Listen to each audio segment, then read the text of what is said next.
Salve galerinha, bem-vindos a mais um vídeo do canal. Vou estar falando alto aqui que a gente está com barulho do circo.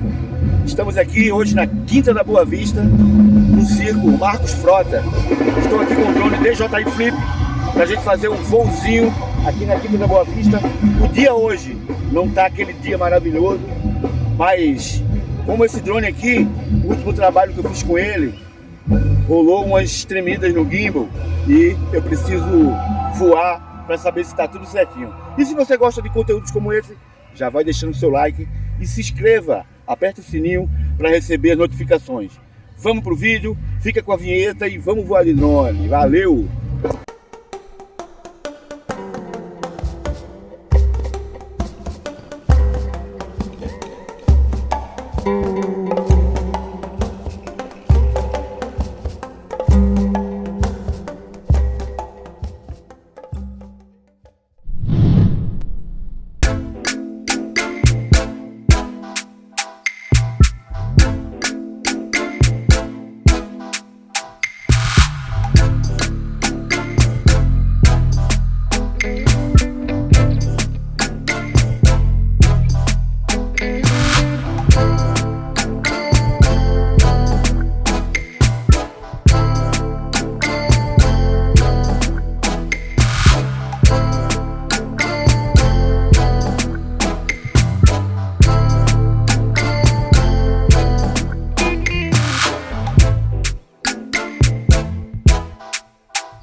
Yeah.